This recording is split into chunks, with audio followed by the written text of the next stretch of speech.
A morte de crianças e jovens costuma chocar, entristecer e às vezes até revoltar os familiares e amigos de quem partiu. É bem comum as pessoas pensarem algo do tipo: poxa, foi embora tão cedo, tinha uma vida inteira pela frente. Existem casos de pessoas que se revoltam com Deus e alguns até infelizmente deixam de acreditar nele. Mas já parou para pensar, quando o filho de um vizinho ou alguém não tão próximo de nós morre, as pessoas costumam lamentar, mas não existe uma revolta nesses casos. É mais fácil acreditar na divina providência. Na verdade, ninguém está preparado para perder um filho ou alguém tão jovem. Afinal de contas, o natural da vida é as pessoas morrerem tempos depois de alcançar a velhice. Mas então, por que Deus permite a morte de bebês, criancinhas e jovens? Fica comigo até o final do vídeo que eu vou te explicar. Mas antes, gostaria de pedir para você curtir o vídeo e se inscrever em nosso canal. No Espiritismo, aprendemos que o nosso espírito é imortal. Logo, a morte do corpo físico nada mais é do que uma passagem desta para outra dimensão. É importante ressaltar isso porque as pessoas precisam entender que a morte não é o fim. Eu me solidarizo com a dor de familiares e amigos de jovens que desencarnam todos os dias. Não serei hipócrita. Eu tenho 2 filhas pequenas e se elas morressem antes de mim, principalmente na infância, eu também ficaria muito triste. A diferença é que pelo meu conhecimento da imortalidade da alma, da minha certeza que nada neste mundo acontece por acaso e por saber que um dia eu teria a oportunidade de me reencontrar com elas, eu não ficaria revoltado com Deus. No Livro dos Espíritos, parte 2ª, capítulo 5, que fala da pluralidade das existências, na questão 199, Allan Kardec pergunta aos espíritos: por que tão frequentemente a vida se interrompe na infância? Resposta: a curta duração da vida da criança pode representar para o espírito que a animava o complemento de existência precedentemente interrompida antes do momento em que deveria terminar, e sua morte também, não raro, constitui provação ou expiação para os pais. Fecha aspas. Neste caso, vamos supor que uma pessoa em outra vida descobriu uma doença terminal e, desesperada, cometeu o suicídio.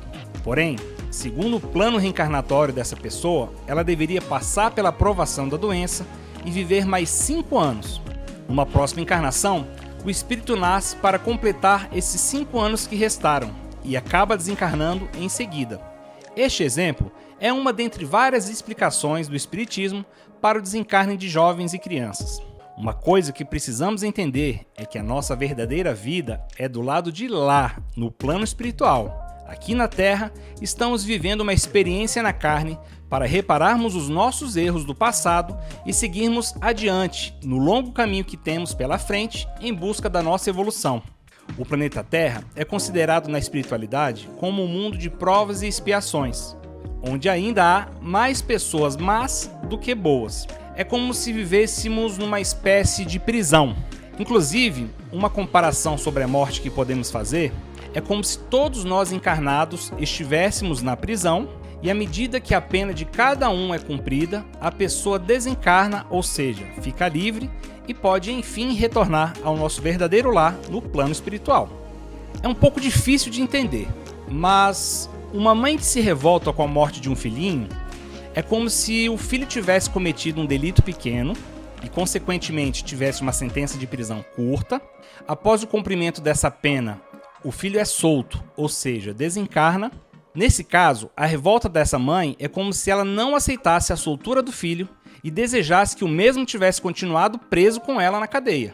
Uma coisa importante é que em praticamente todos os casos, a morte de crianças e jovens é também uma expiação para quem fica, ou seja, os pais, avós e amigos mais próximos de alguma forma precisam passar por aquela situação de ausência, de saudade, aquele sentimento de perda. Vou dar um exemplo de um resgate. Imagina que um pai e uma mãe em outra vida tiveram um filho e o abandonaram ainda bebê. Largaram ele para ser criado por outra pessoa e sumiram no mundo sem dar nenhum tipo de assistência. Como reparação, esses espíritos retornam em outra encarnação e, apesar de amarem loucamente o filho, o mesmo acaba morrendo ainda pequeno. Na hora, pensamos na dor que esses pais sentirão pela perda do filho. Mas e a criança que os mesmos abandonaram na outra vida? Será que ela não sofreu muito também por ter sido rejeitada? No Evangelho segundo o Espiritismo, no capítulo 5, Bem-aventurados os aflitos, tem um item que trata sobre perda de pessoas amadas, mortes prematuras. É explicado, dentre outras coisas, que em alguns casos uma pessoa desencarna jovem por misericórdia divina. Um exemplo, um jovem de 20 anos que está no mundo do tráfico de drogas, na vida do crime, que está a cada dia fazendo mais e mais coisas erradas e contraindo mais débitos. Neste caso, ele pode desencarnar para não continuar fazendo coisas erradas que deverão ser quitadas lá na frente. Agora eu vou ler outro trecho do Evangelho, segundo o Espiritismo, que trata do assunto. Regozijai-vos ao invés de vos lamentar, quando apraz a Deus retirar um de seus filhos deste vale de misérias.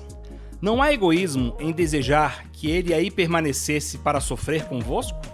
Ah, essa dor se concebe naquele que não tem fé e que vê na morte uma separação eterna.